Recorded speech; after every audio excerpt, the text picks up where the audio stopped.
Assalamualaikum warahmatullahi wabarakatuh. Perkenalkan, nama saya Safrizal. Negeri asal saya Gurun Panjang, umur 50 tahun, suku saya Tanjuang. Baik, di sini saya akan memperkenalkan bagaimana tata cara pelaksanaan dalam pembentukan pelaminan Kurai Limojorong. Di sini saya akan memaparkan satu persatu. Tapi sebelum saya mulai, saya mohon maaf kepada Nini Mama yang bundukan doang. Dalam penyampaian nanti ada yang kurang atau ada yang tidak berkenan, saya mohon maaf. Saya akan menerangkan tentang pelaminan yang ada di Kurai Limojorong. Setiap masyarakat yang ada hubungan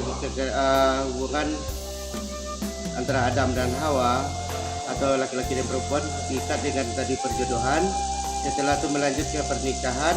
Setelah itu duduk di pelaminan. Pelaminannya ini yang akan saya terangkan bagaimana bentuk dan karakter dari pelaminan Kurai Limojorong. Pelaminan yang berakar dari kata lamin. Lamin berarti adalah tempat duduk atau tempat pengantin yang duduk di pelaminan. Jadi dalam tata cara pelaminan ada nilai-nilai maknanya, filosofinya, nilai yang terkandung dalam pelaminan Kurai Limojorong sesuai dengan pandangan dan sikap hidup berakar dari adogium alam takabang jadi guru.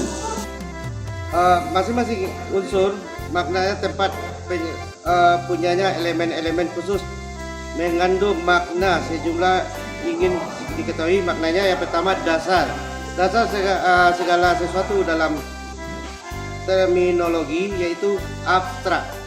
Abstrak mempunyai dasar alas atau root on fondasi. Fondasi merupakan suatu fondamen atau tiang untuk mendirikan tiang. Baik secara ideal maupun secara real, sebuah pelaminan dalam hal ini juga mempunyai alas atau dasar yang kuat. Pepatah adat menyebutkan tagak basi tumpu manyai bapa manggangan. Jadi dalam pelaminan Kurai ini ada beberapa yang terdiri dari pertama kain bakabe, sabeng, ada kelambu, ada kain balapiah, bantal bulat, bantal kecil, bantal gadang, kasur kayu, peti, ombak-ombak, lidah-lidah, tabir dinding, dan tirai. Jadi baik, di sini saya akan menerangkan satu persatu mana yang kain bakabe, mana yang namanya ini.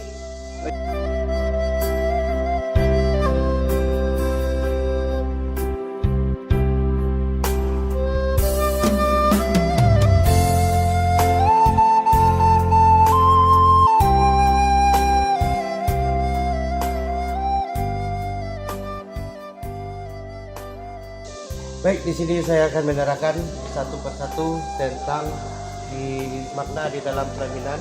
Itu ada namanya kain bakabe.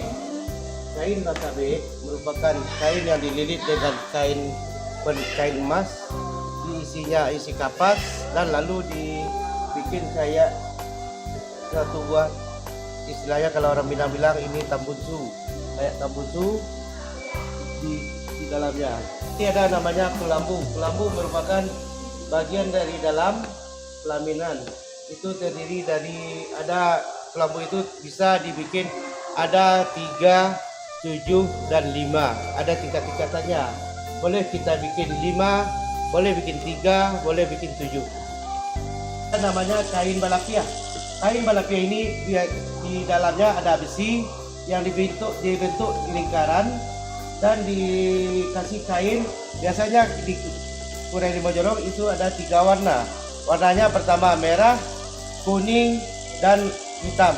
Kenapa ini warnanya kuning? Karena ini merupakan suatu kita menyamakan pelaminannya Minangkabau atau Sumatera Barat. Di sini ada namanya lagi bantal bule. Bantal bule terletak di atas kasur. Ada lagi namanya bantal ketek. Bantal ketek terletak di samping di ujung kasur, dan ada lagi namanya bantal gadang. Bantal gadang ini merupakan hiasan dari pelaminan. Di sini di dalam pelaminan Kurai di sini terletak ada sebuah kasur. Kasur diletakkan di depan pelaminan yang dialas dengan tikar permadani, dan di batalnya terletak di atas kasur semuanya. Dan ada lagi namanya lidah-lidah, ini yang lidah-lidah. Ada lagi namanya ombak-ombak yang ada di dekat tabia, itu yang berbentuk bergelombang, itu ombak-ombak. Ada namanya lagi tabia dindiam, ini yang tabia dindiam. Tabia dindiam. Ini ada namanya akin-akin. Untuk menambah semangatnya pelaminan, kita tambah lagi ada namanya akin-akin. Ada lagi namanya rambai-rambai. Ini namanya rambai-rambai. Di sini saya ada lagi tambahnya hiasan. Di sini ada namanya tulang tinggi. Ini namanya tudor saji dan ditutup dengan menggunakan dalamak. Ada lagi tambahnya merupakan carano. Carano merupakan tempat peletakan siriah, pinang, gambia dan sada. Itu ada makna dan filosofinya. Batamu sini aja gagang, maka dalam carano talamak raso di kunyah-kunyah baru raso lamaknya. Natibo bara pulai dia di pelaminan dia nak taruh duduknya bahasa sandiang baduo sekali baduo. Pelaminan Kurai merupakan pelaminan adat. Letak dan yang berada di letak pelaminan ini biasanya terletak di depan kamar pengantin perempuan dan langsung dihiasi oleh pelaminan. Dan lantaran zaman semakin maju, maka pelaminan ini tidak bisa dikembangkan lagi, tidak bisa ditaruh di depan pintu kamar pengantin perempuan. Yang membedakan pelaminan Kurai Limojorong dengan pelaminan yang lain itu biasanya letaknya pelaminan Kurai Limojorong terletak pada depan pintu kamar pengantin perempuan, dan pelaminan Kurai merupakan pelaminan adat. Poin penting yang harus kita ambil dari makna dari pelaminan Kurai Limojorong ini bagi generasi muda harus mengetahui bagaimana pelaminan Kurai Limojorong ini harus kita lestarikan, harus kita pertahankan. Jangan sampai kita ibarat kepatah jalan dialih oleh orang lalu. Dan kemudian pelaminan ini perlu kita banggakan sebagai orang Kurai Limojorong, harus kita banggakan. Dari Solo nak ke Salayo, urang bubuk pai kapakan. Ambiak nan elok ka jadi pusako, nan buruk mari kita pelokkan. Assalamualaikum warahmatullahi wabarakatuh. Kalam dipatah, runyam risiko disudahi. Minta ampun kepada Allah, lain waktu kita bertemu balik.